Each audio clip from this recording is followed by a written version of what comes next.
While Star Citizen aims to offer a first-person universe of possibilities, at the center of it has always been you and your spaceship. And over the years of development, testing, feedback, and iteration, there have been many changes to the combat and traversal experience. And in the upcoming Alpha 323, the biggest and most anticipated of those makes their presence known with the arrival of Master Modes. And with that comes additional changes to precision targeting, weapon balance, gimbal use, and more. What are Master Modes? So Master Modes is a way for us to really kind of capitalize on what the ships are.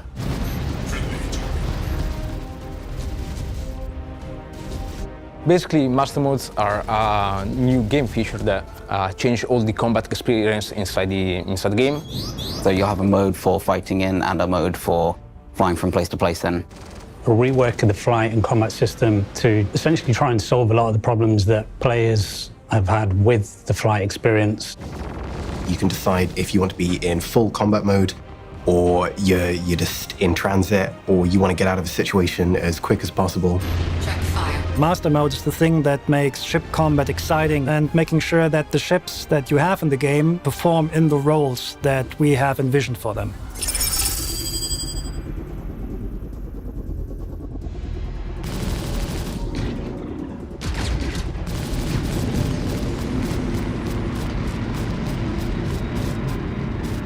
Since CitizenCon, we've been bringing Master Modes into Arena Commander. Progress has been quite good, showing off the new modes and letting people get their hands on it. Collecting the feedback, seeing how players respond to that online by monitoring how players react on social channels. We've been testing internally a lot. It's a very limited selection of ships, but even so, people seem to like it.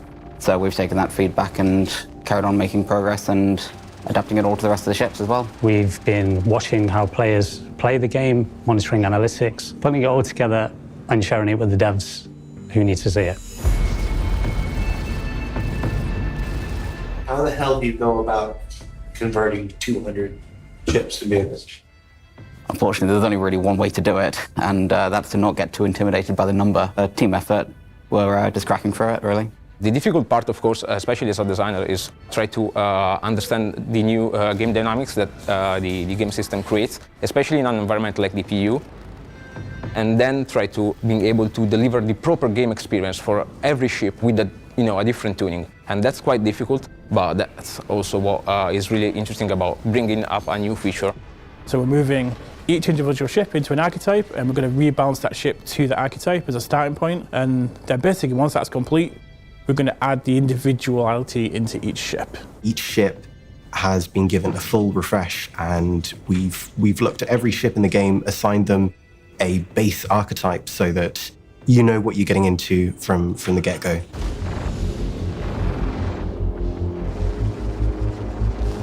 All ships, based on how big they are and what kind of purpose they serve, will get an archetype assigned to them. A typical archetype is a snub fighter. Very, very small, very agile, but it cannot dish out a lot of damage, and it can also not receive a lot of damage before it pops. Light fighter. Very maneuverable, decent weapon loadout, and it's basically there for agility engagements. Medium fighter. Warning. Pretty agile for its size, but it has a lot more offensive firepower. Target destroyed. Heavy fighter. They don't maneuver well, but when you happen to be at the front of them, you can die very, very fast. Now, these are basic tuning archetypes that we have for our fighter ships class, and all ships in that size will be assigned to one of these things. However, based on the ship and what the purpose of the ship is, we have variations of that. For example, we have the interceptor variant of these tunings. This is a tuning variation that can apply to any of these archetypes. An interceptor tuning for a ship means that this ship exchanges the agility.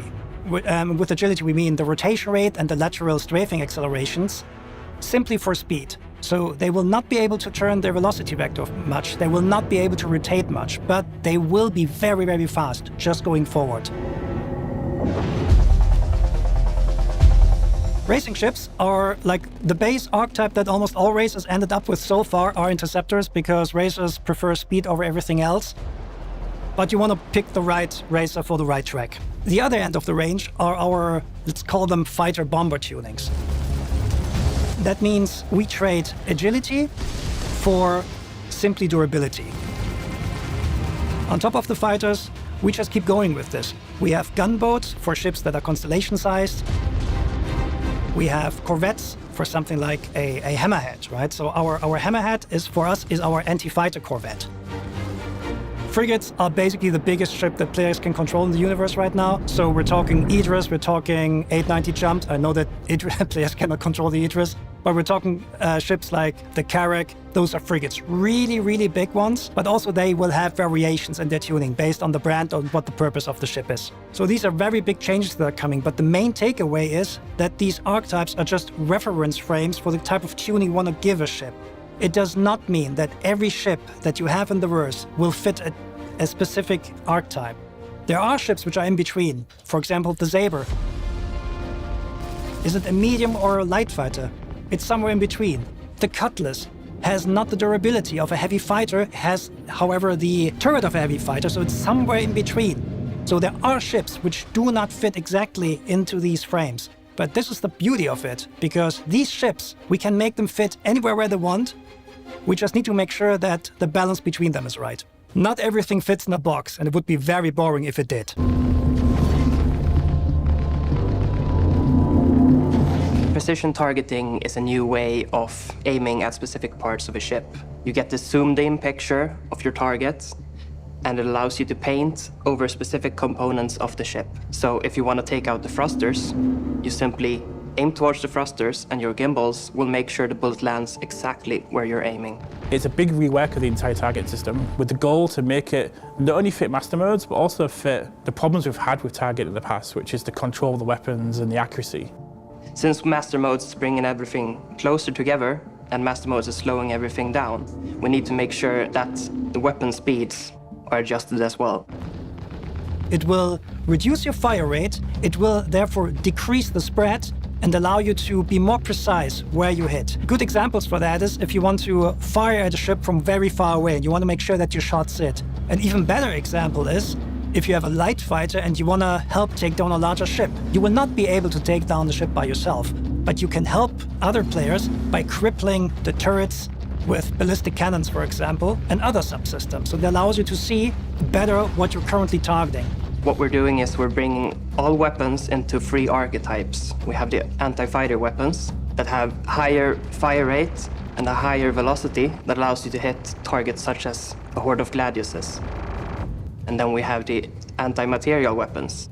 Anti-material weapons is the one you bring out when you and your friends want to hunt a hammerhead.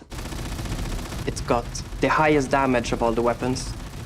You want to deal as much damage as possible, but the target is big and it moves slow, so you don't have to worry as much about actually hitting the target.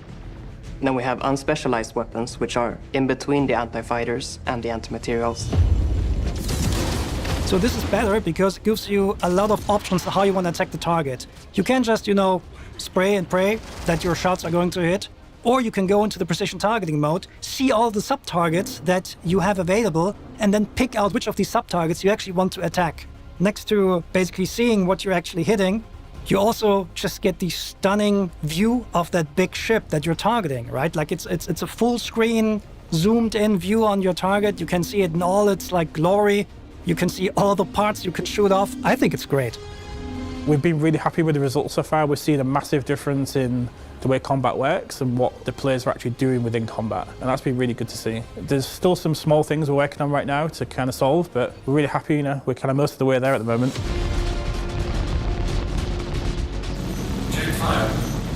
The next big thing that the new aiming system has is the removal of the so-called N-1 system. That means that when you have a gimbal attached to a ship, the weapon attached to the gimbal goes down one size. At this point in time, after lots of testing, we're pretty confident that we don't want the system anymore. So in the future, if you have a size 3 gimbal on your ship, it will carry a size 3 weapon. But we're actually going further with this, because from 3.23 onwards, you will not be able to mount fixed guns on your ship anymore. In addition to that, all the turrets, however, will get gimbals. So this is a requirement because of precision aiming mode, because the precision aiming mode we also want to be able to use on turrets, and We need a way to make the bullets fly where we want them to fly without cheating. So this means all turrets, they will get gimbals on their guns so they can properly lead. But to still keep turrets more powerful in terms of their weapon employing capabilities, and also because turrets cannot just, jump on the way out of the way, the auto gimbal mode will be something that's exclusively available to turrets. So pilots will still be able to manually gimbal their weapons with, either tying it to their controls or by looking around. But only turrets will be able to use the auto gimbal system because turrets are supposed to be very, very dangerous. And so players just have the choice how to apply the damage the best. However, because auto gimbaling is also in an assisted mode, it will come with a reduction in fire rate, just to keep things fair. So the feedback, it has been going pretty well. We've been really happy with working with the community who's been playing this to kind of fine-tune it and make the changes needed, and we have made a lot of changes based upon these feedback. Most of the feedback that we've been getting has been pretty positive around Squadron Battle, where there's some pretty good group combat dynamics players are reporting positively on. There's some really cool gameplay emerging, such as how players evade now is quite different. You have to drop chaff, break your target lock, break away, find your opportunity to break away from your pursuing ship. What we can see at the moment is that players are very happy with squadron battles. Players are not very happy with the 1v1, so this is more an area where we have to improve. Of course, there are some very detailed feedbacks about some tuning choices, how we should make some type of archetypes better rather than not. But in general, it's going to be mostly appreciated. The players are really enjoying the different roles that we've got. The interceptors are quite successful. There's been some pretty good feedback around the Buccaneer. We've probably still got a little bit of work to do around the Lightfire class and 1v1s, but other than that, it's been pretty good. It means you can stay closer. You are much more in control of staying in a closer formation with other people that you're playing with. When we do our regular playtests, we can actually fly in our own version of a formation, and we can track targets without being several kilometers off each other. That's your version of a formation. Our version of a formation is generally, if we can see each other still and we're not accidentally shooting each other, I'd consider that a good formation. I'm not sure that's the textbook definition of formation. I can see you and not crash into you. That's not a formation, Josh. It's a win if at least two of the four of us manage to make it away in one piece without any friendly fire incidents.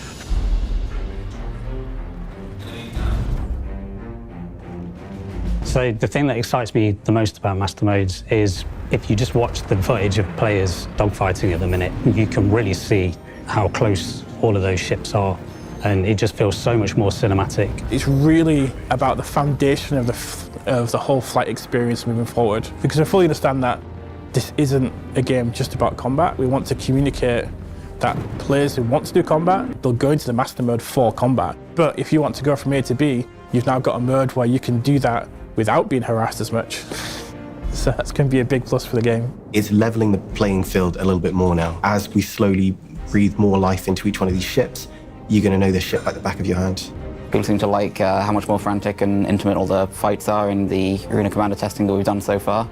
And I'm looking forward to hearing people's thoughts once we've rolled it out across all the ships. Not everything that is in 3.2.3 you can see already in the Master Mode, AC mode. There's a lot more stuff coming, especially to weapon treatment, how we use capacitors, etc. But overall, based on the feedback that we got so far and also from increasing player numbers, we're pretty confident that we're on the right track. So Master Modes and the gunnery system and the whole combat experience is a huge undertaking for us, and we cannot do it without you. So we want you to play it. We need your feedback. Be honest, tell us what you don't like.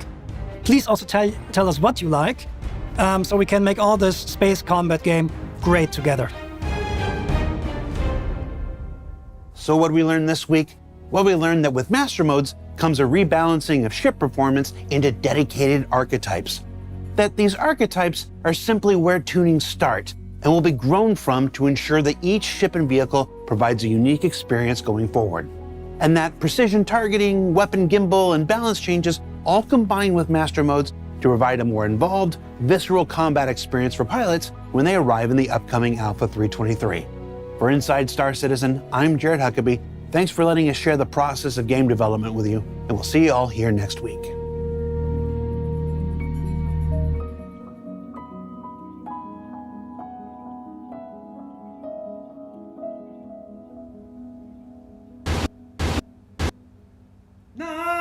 Bajingan Yaman! Nope.